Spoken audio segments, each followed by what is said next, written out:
What's happening, guys? So this is some video footage I thought I'd lost a long time ago. Turns out I haven't. So basically I'm sorry that it looks so bad. I did this in 2019. I thought I lost the footage but didn't.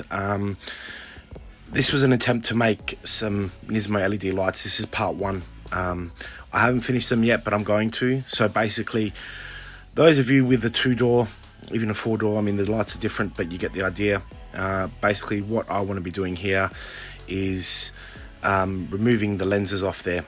Now, you're going to see me doing a lot of stupid things with my hands, and that's because the original audio, I'm talking to the camera without doing a voiceover type thing like I normally do. So apologies for that. But basically from there, I put them in the oven. Now this is obviously some stuff that I grabbed offline to put them in the oven at 100 degrees Celsius for 7 minutes. Try this at your own risk. I'll be honest with you guys, I was really worried this wasn't going to work, but it did, so I was pretty happy with that. So basically put them in there, and then I grabbed a flathead screwdriver and tried to kind of like pry it out a little bit. There's so much glue on this stuff, it's actually amazing. So you'll see obviously there we've got the cavity inside, and the bulbs poke into there. Obviously there's nothing to these lights really. They're quite deep for what they are, and there's basically just the lens in there. So grab a flathead screwdriver and pry it out if you have to. Now also be very careful, because these things are very hot when you take them out of the oven.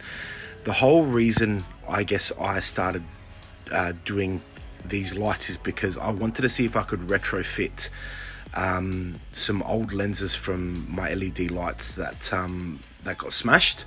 So that's basically what brought this about to begin with. Now the lens, if you leave it there for long enough, it's going to set. So I used a heat gun on any spots that needed a little extra heat, in order to obviously try and get them out and make it as easy as possible on me. So once they come out, it's virtually just basically you pull them out, but be very careful not to get any glue on the inside of the lens, because you won't be able to get it off, and if you do, sometimes it leaves marks. So it's best to obviously try and not get any glue on the inside. Now some of this video is going to be a little bit delayed, obviously, from when I'm talking, and because during this whole process I was actually talking to the camera to tell you guys what I was doing, and you just don't really want to hear that because it's just a bunch of babbling. So the lenses are off now. As you can see, there's so much glue or sealant around them, and you can see in there it's all in there as well. So basically when Nissan sealed these up from factory, they sealed them for life. They're not meant to come off. And from memory, I don't believe you can buy replacement lenses. So please, for the love of God, be careful when you take these out, because if you crack or snap them, you can't get replacements or lenses anyway, and you'll have to go buy a used set, which are commanding ridiculous money at the moment. So you can see there we've got the small inner one and the larger outer ring out. There's nothing to these lights, so you've obviously got your 2 plugs there for each side of the light. Now those of you who've had 34s know that sometimes on the inside lights, one of the bulbs will go and it'll give you a half moon look on your brakes. So there's that there. Now basically what I wanted to do is I wanted to take these lights and take one of my damaged LED units and retrofit it. Again, this is one of those things where try it at your own risk.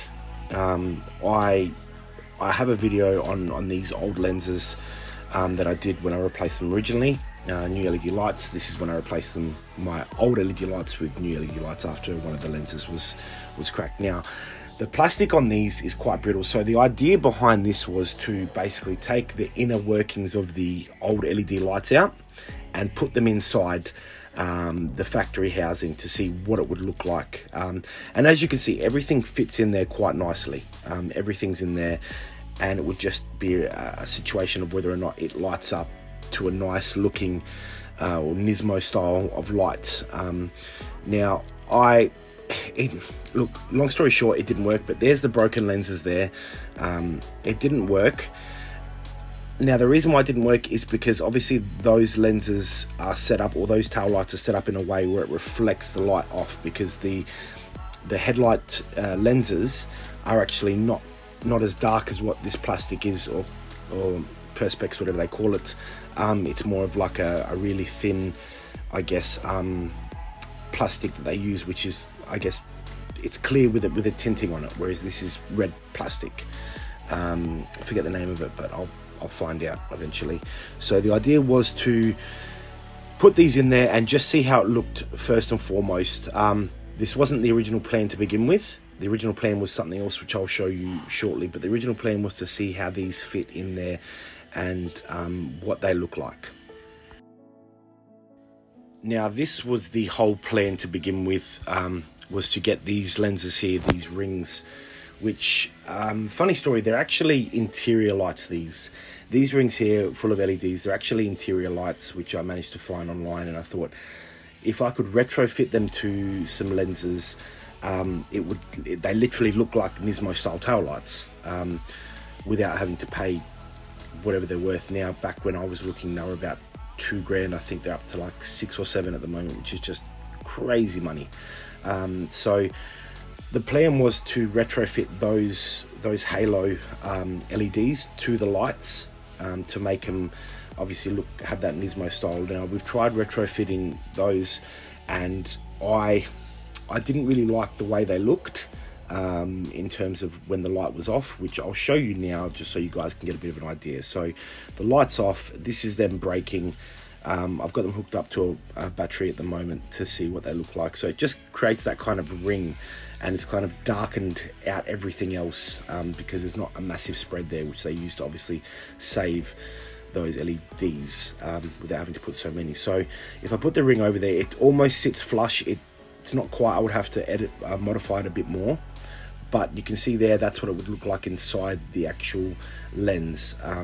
Now, again, I just found the box of this stuff the other day, so I haven't actually had a chance to have a play around with it now, but now that I've put this video out, I will obviously endeavor to have another shot at it and see what happens with them. So you can tell the size difference between those rings as well. So you can see here, these ones are basically interior. Now they run off a 24 volt, whereas obviously automotive is 12 volts. So I wasn't sure what I was buying here in terms of wattage and things like that.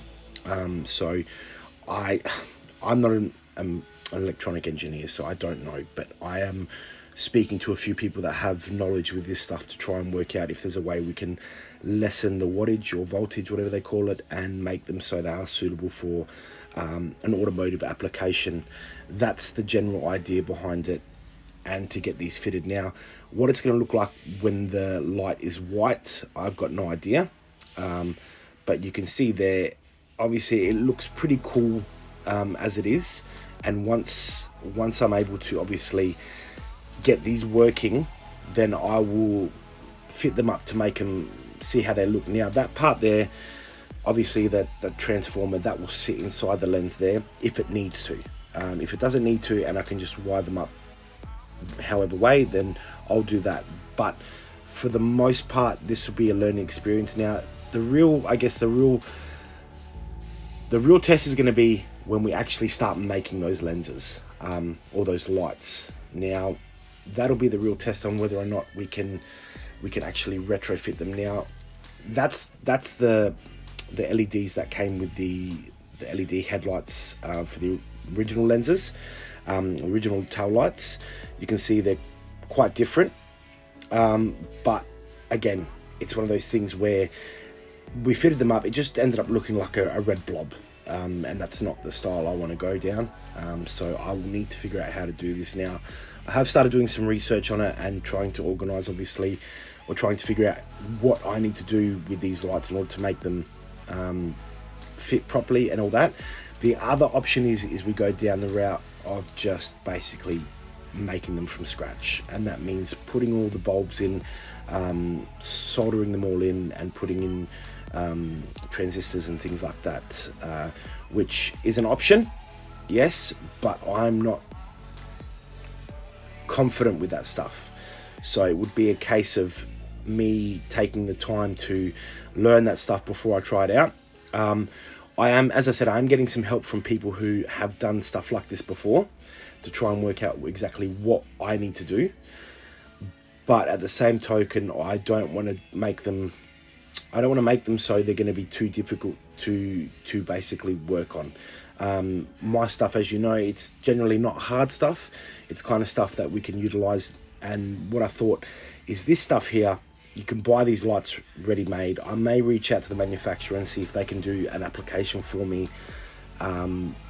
bespoke, made to my specifications, which if I could just get these lights here, or those rings there, and get the center hole a bit wider, and get them in a red LED, they would look amazing. And just make basically a plug and play application, which shouldn't be too difficult. But the way things are panning out at the moment, keeping in mind I just picked up all this stuff again the other day, and I just found it in the garage, and I've just started going through it all. I'm not sure. Now, my phone had low memory back when I did this original video. So when I saved it onto a USB that I put into the box with all of these lights. So when I found this box and I went through it and I found this USB, I was like, there it is. So that's basically the ins and outs of it. So in a nutshell, this video is basically taking the lenses off and trying to fit up a couple of things to see how it's going to look and work out where to from there. So this is the final part. All lenses are off, the lights, and basically we are going to work out a solution as to what we're going to put in the centers of these. I prefer the stock tail lights over the chromed or the Altezza style lights that I've got at the moment, which are kind of like a see-through red. I don't know, I just prefer these style lights over the aftermarket ones. But if we can make them look like a Nismo style tail light, why wouldn't we? That's the reality, or that's my reality anyway. So again, I apologize for the camera work and everything, but now you guys know how to take the lenses off your lights. So if you also want to, I guess, give this a go, you can see that I was able to do it, not with ease, but I was able to do it. Now, just be exceptionally careful when you are taking these out, because if you crack them, that's it. There's no going back. If you fix them or anything like that, you're not going to be able to, you'll see the cracks basically. So please, please, please be careful. Depending on how old your car is, will depend on how brittle this material is. So please be careful. And if anyone needs any help with anything, reach out to me on Instagram, and let's work it out. As always, guys, take care, and I'll see you soon.